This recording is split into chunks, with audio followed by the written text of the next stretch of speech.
BL を見始めた頃、私はずっと日本 BL だけを追いかけていた。気づけば気になる作品はほとんど見尽くしてしまい、次に何を見ればいいのかわからなくなった。その時、選択肢として目に入ってきたのがタイ BL だった。正直、最初は少し怖かった。雰囲気も作り方も違いそうで、自分に合わなかったらどうしようと。それでももう見るものがないという気持ちに背中を押され、恐る恐る再生したのが Love in the Air だった。気づいた時には完全に沼に落ちていた。そこから先の記憶は今でもはっきり覚えている。毎日のようにタイ BL を探し、再生し、感情を揺さぶられ、次は何を見ようと胸を高鳴らせていたあの頃の自分。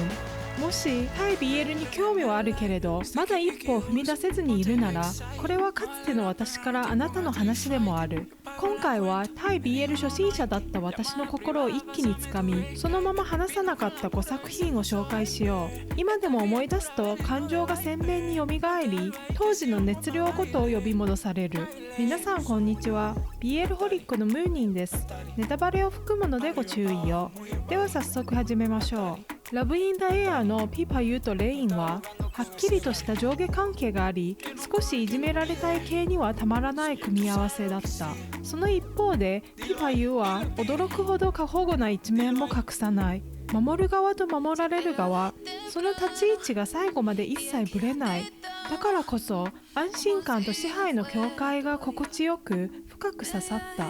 一方、ピパイとスカイは真逆だった。ピパイの甘さは常に直球で容赦がない。スカイが抱えてきたトラウマを力ずくでしかし優しく包み込み、気づけば毎日が恋に追われていく感覚に変わっていた。私が一番びっくりしたシーンはやはりスカイのギャップだった。普段はあんなに純粋な顔をしているのに、ピパイと一夜限りの関係を持つ瞬間、まるで女豹に変身したかのようなセクシーさを見せる。その落差に頭が追いつかないまま、体だけが正直に反応して、気づけば画面に釘付けになっていた。次は運命の赤い糸。前世で引き裂かれた2人の指に赤い糸が結ばれ、生まれ変わった今世は互いと出会うために存在している。前世の悲しみや理不尽な痛みにとらわれたまま物語が進んだかと思えば、今世の2人に切り替わった瞬間、まるで蜂蜜の中に落とされたように心がくすぐったくなる。その落差が物語の最初から最後まで何度も繰り返され、気づけば心臓ごとジェットコースターに放り込まれていた。そしてサブカップルだった P ウィンと後輩ティームの物語が想像以上にブレイクし、2人だけの関係性が独立したシリーズとして展開されることになった。その流れで次に紹介したいのが Between Us。 ウィンは大学水泳部の副部長。そこに新入生のティームが入部し、何かとウィン先輩にいじられる日々が始まる。合宿の夜、同期による動画鑑賞会の流れでティームは自分でもどうしていいかわからない状態になり、苦しさのあまり冷静を浴びて気を紛らわせようとする。その場面を偶然目撃したウィンは迷いもなく手伝うと言ってティームを自分の部屋へ連れていく。このシーンは間違いなく一生脳裏から消えない最高に男前な始め方だと思っている。少しだけじらされて、あとは一気に成仏。あの瞬間、ウィンの金髪は周囲とのコントラストで異様なほど輝き、まるで神様が降臨したのかと錯覚するほどの美しさだった。以前の自分はこういう関係性に強く惹かれていた。過保護なくらいに守られながら、それでも迷いなく求められること。ウィンはその理想をそのまま形にした存在だった。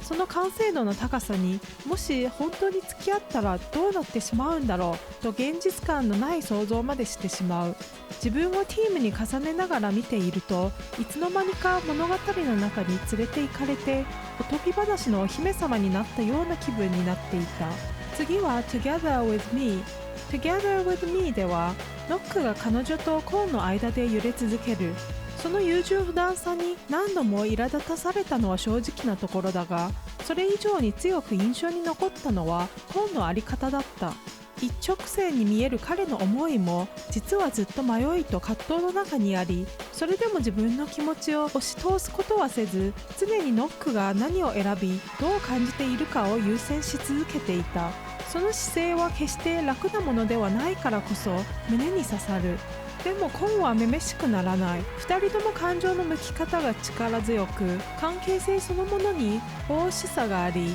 あがらえないオスの匂いに引き寄せられてしまう。物語の中でコンが本気で怒った場面では、そこで初めてノックが彼への思いを自覚し、わざと川で溺れたふりをする。その瞬間だけは正直自業自得だと思った。結局コンが彼を許してしまい、その後に続く2人の時間は言葉よりも体温で伝わってくるほど力強く、体の奥に一気に熱が走るような衝撃を残した。最後にラブバイチャンス。ラブバイチャンスはとにかく可愛かった。人を好きになるということはこんなにも優しいものなのだと静かに教えてくれる作品だった。A は自転車で偶然ピートをはねてしまい、彼を病院へ連れて行くことになる。その出来事をきっかけに2人の距離は少しずつけれど確かに縮まっていく。気づけば A は生活の細かなところまで当たり前のようにピートの世話を焼くようになっていた。その一つ一つが押し付けがましくなく、ただ自然で見ているこちらが胸をつかまれるほど愛おしかった。何をしていてもその振る舞いすべてが可愛くて仕方なかった。けれど同時にこの作品には切なさがある。相手を思いやる気持ちが強すぎるあまり、自分の本心を口にできない、傷つけたくない、その一心で欲しいという気持ちさえ飲み込んでしまう。ピートはすでに覚悟を決め、関係を進める準備もできている。それでも A はピートを大切に思うからこそなかなか手を伸ばすことができない。しかし2人の誤解が解けた瞬間に訪れる甘さは、それまでの切なさをすべて抱きしめるようにさらに一段深く胸に染みてきた。まずはこの5作から始めてみてほしい。すでに見たことがある人でもかつて感じたあの感覚が一瞬で戻ってくるはずだ。また次回お会いしましょう。ではでは。